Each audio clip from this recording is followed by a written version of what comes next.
Hello साथियों, मैं अमीर आज फिर से आप सभी के सामने स्टैटिक के 1000 इम्पोर्टेंट सवालों के सीरीज़ के साथ हाजिर हूँ।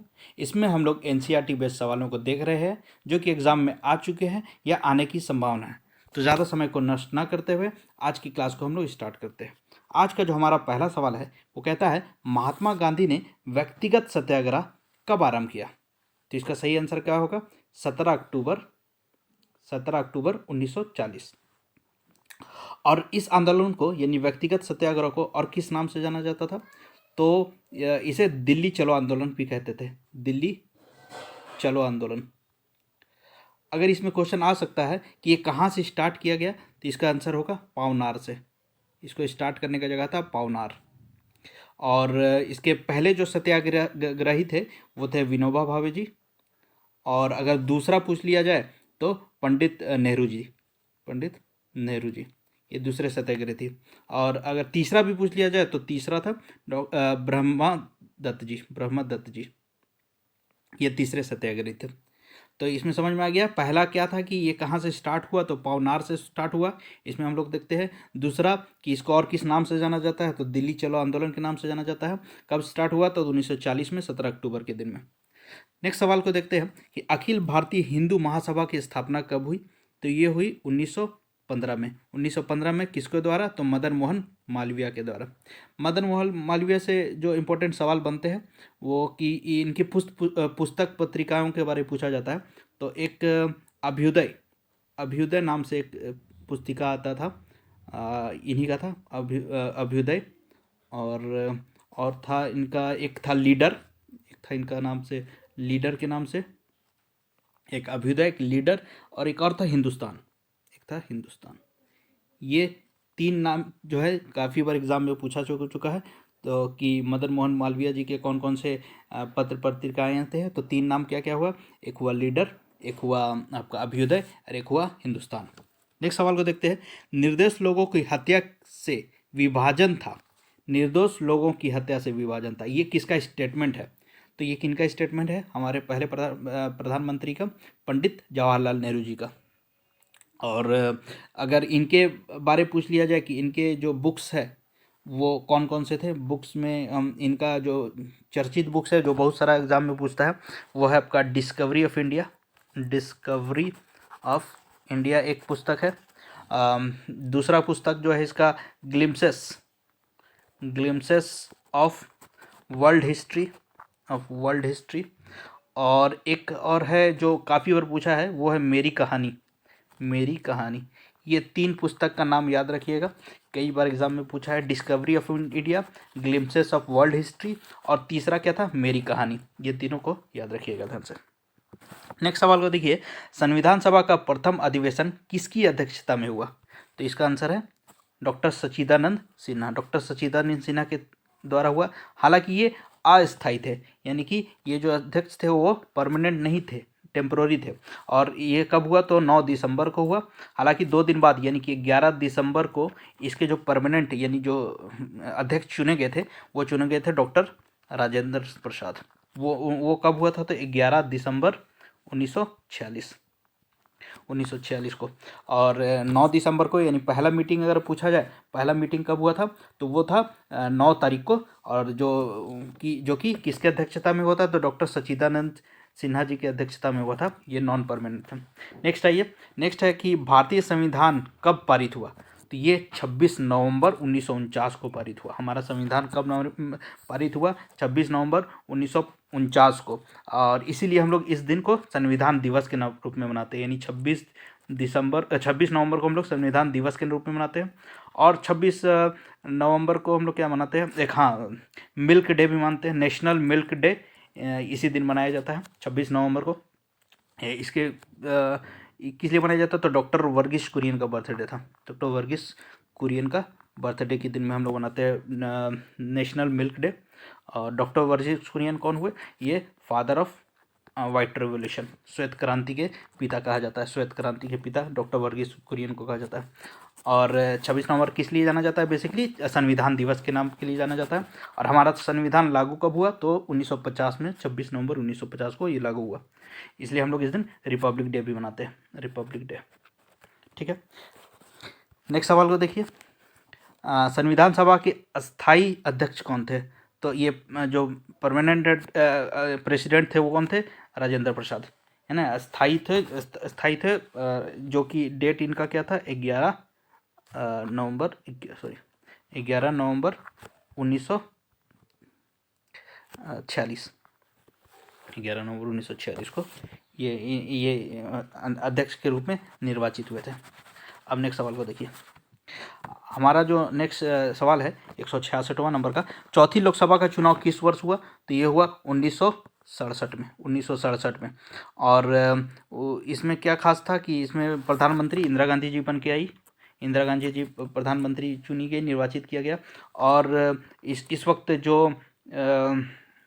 जो उप प्रधानमंत्री थे, उप प्रधानमंत्री कौन बने थे? मोरारजी देसाई को बनाया गया था, मोरारजी देसाई को, जिन्होंने इंदिरा गांधी का खिलाफ कहा था कि उनको प्राइम मिनिस्टर के तौर पे एक्सेप्ट नहीं करना चाह रहे थे, तो उनको उप प्रधानमंत्री बना दिया गया था। और वित्त मंत्री भी इन्हीं को बनाया गया था, मोरारजी देसाई को। तो 1967 में हुआ चौथी लोकसभा का चुनाव, और इसमें प्रधानमंत्री इंदिरा गांधी बनी। नेक्स्ट देखिए, प्रथम लोकसभा चुनाव किस वर्ष हुआ? तो ये 1951-52 में हुआ, और ये पहला लोकसभा चुनाव था। और ये चुनाव का काम किसको कराना होता है? तो ये ECI यानी इलेक्शन कमीशन ऑफ इंडिया के द्वारा किया जाता है। इंडिया में जो इलेक्शन होता है किसके द्वारा होता है? ECI के द्वारा। और अगर ECI का गठन के बारे में पूछा जाए तो ये कब है? 25 जनवरी 1950, 25 जनवरी। इसलिए हम लोग 25 जनवरी को नेशनल वोटर्स डे भी मनाते हैं। नेशनल वोटर्स डे कब मनाते हैं? 25 जनवरी को। कारण क्या था कि उस दिन इलेक्शन कमीशन ऑफ इंडिया का गठन किया गया था 25 जनवरी 1950 को। और अभी फिलहाल के लिए इतना ही रखते हैं।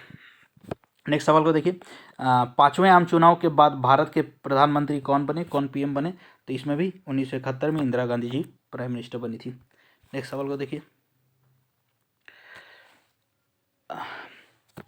क्वेश्चन पूछता है, कांग्रेस पार्टी द्वारा गरीबी हटाओ नारा कौन से लोकसभा चुनाव में दिया गया था?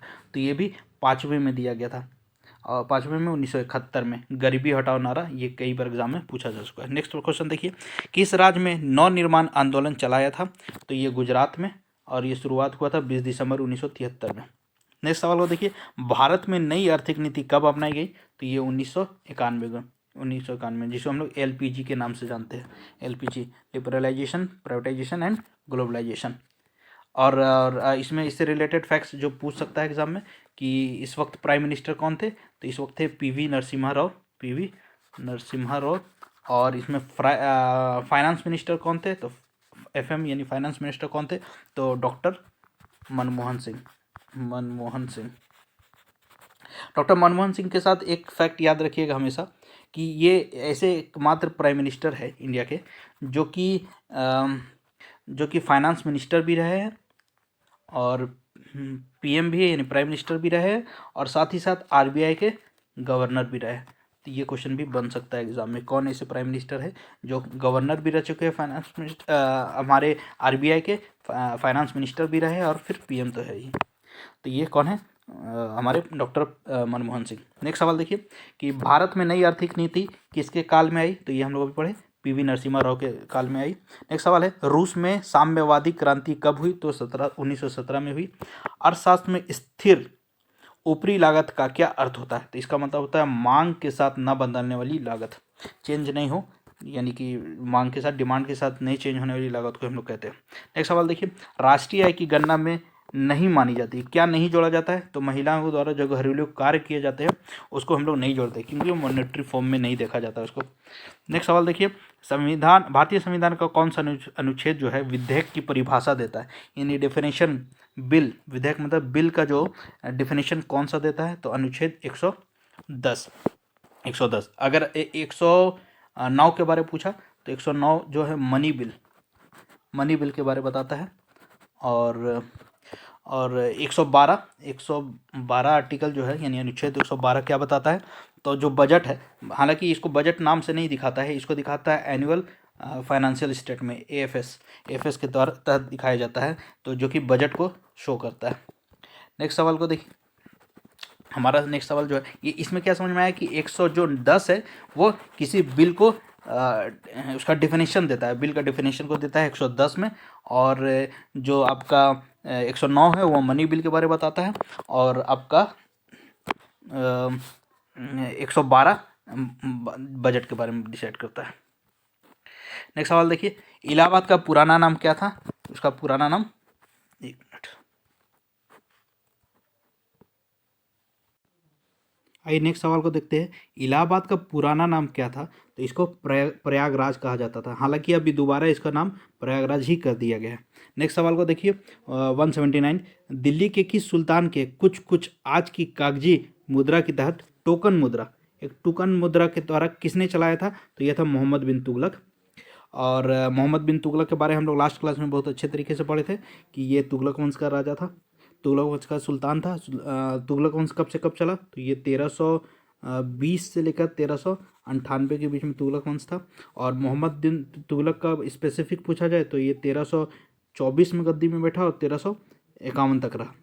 और तुगलक के द्वारा, मोहम्मद बिन तुगलक के द्वारा एक दीवाने कोही के एक नया जो विभाग का लेके आया था, अमीर कोही, इनफैक्ट अमीर कोही था, सॉरी, अमीर कोही नाम से एक नया विभाग लाया था जो कि कृषि के विकास के लिए था। अब आगे देखिए, मोहम्मद तुगलक के बारे देख लिए हम लोग, लास्ट क्लास में भी अच्छे से इसको डील कर चुके हैं। नेक्स्ट सवाल को देखिए, बंगाल का विभाजन किस वर्ष रद्द किया गया? यहाँ पूछ रहा है रद्द के बारे, तो 1911 में रद्द करने का बात किया गया था। हालांकि 1905 में इसको घोषणा किया गया था कि बंगाल का विभाजन किया जाएगा, जो कि 1911 में रद्द कर दिया गया। और ये रद्द करते वक्त कौन था हमारा गवर्नर जनरल? तो ये था लॉर्ड हार्डिंग उस वक्त गवर्नर जनरल था। उस वक्त 1911 में दिल्ली दरबार लगा था।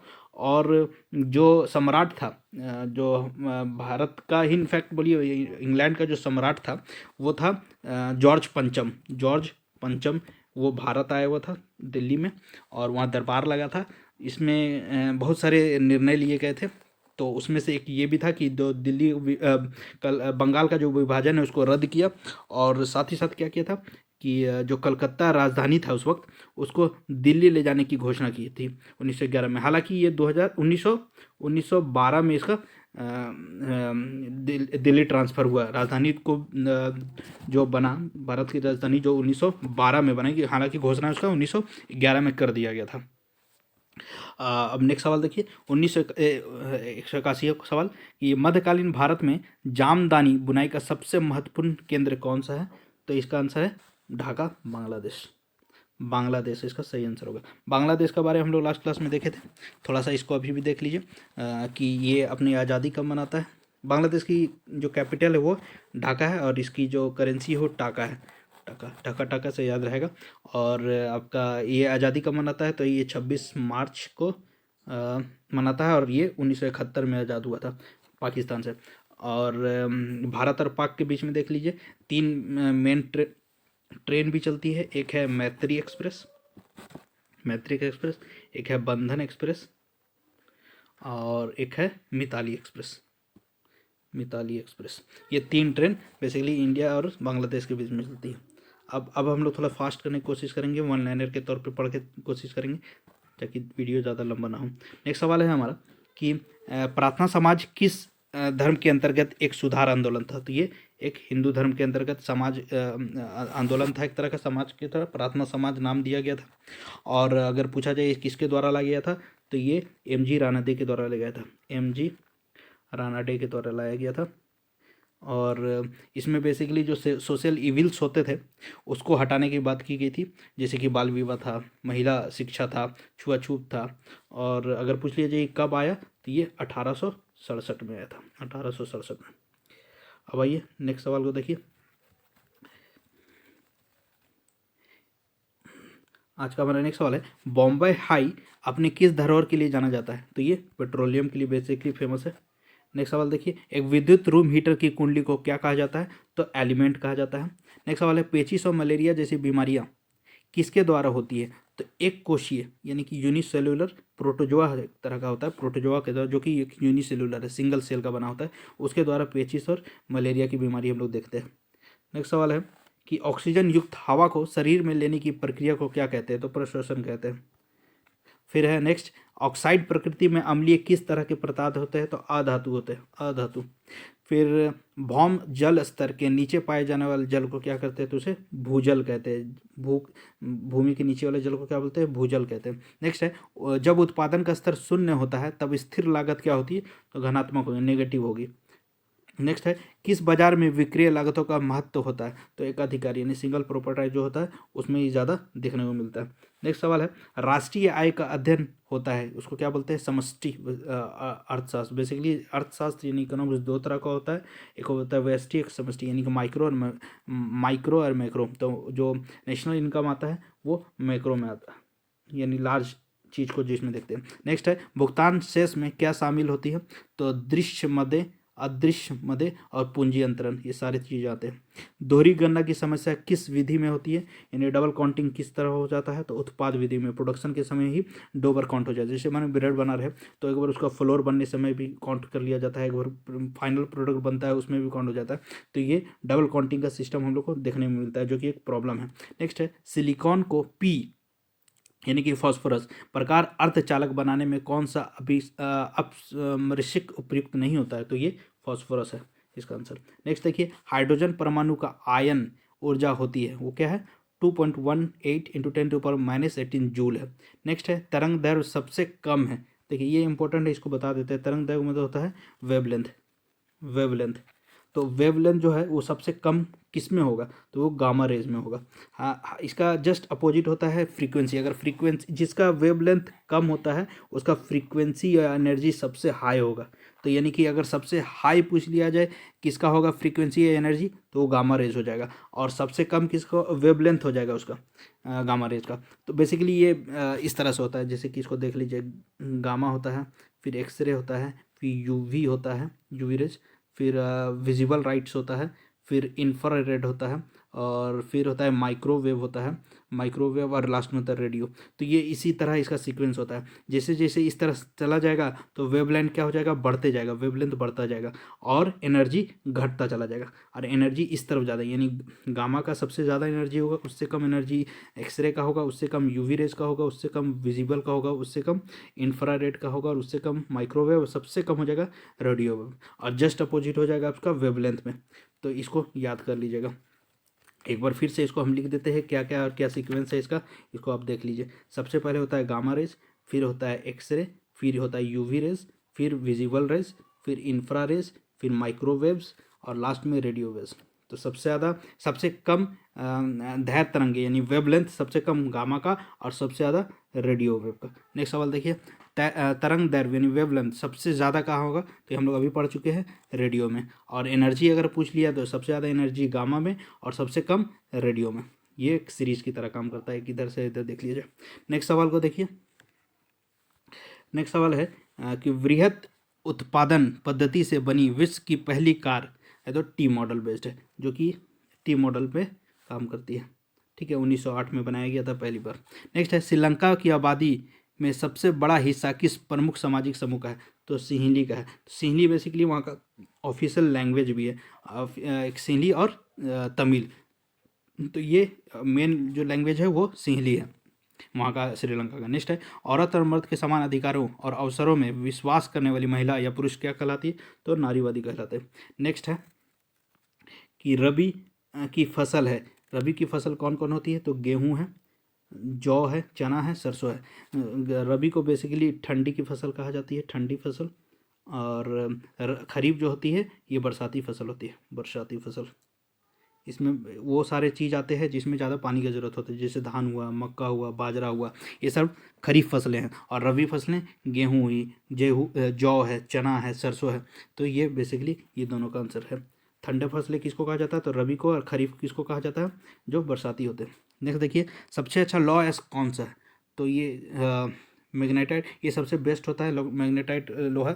इसमें बोला जाता है लगभग 72% लोहा पाया जाता है, तो ये सबसे बेस्ट है। हेमाटाइट, लिमनोटाइट और सिडेटाइट, ये भी अलग अलग तरह का है। हेमाटाइट जो है इसको नेचुरल ओर कहा जाता है, नेचुरल अयस्क, नेचुरल यानी प्राकृतिक अयस्क किसको कहा जाता है, तो हेमाटाइट को कहा जाता है।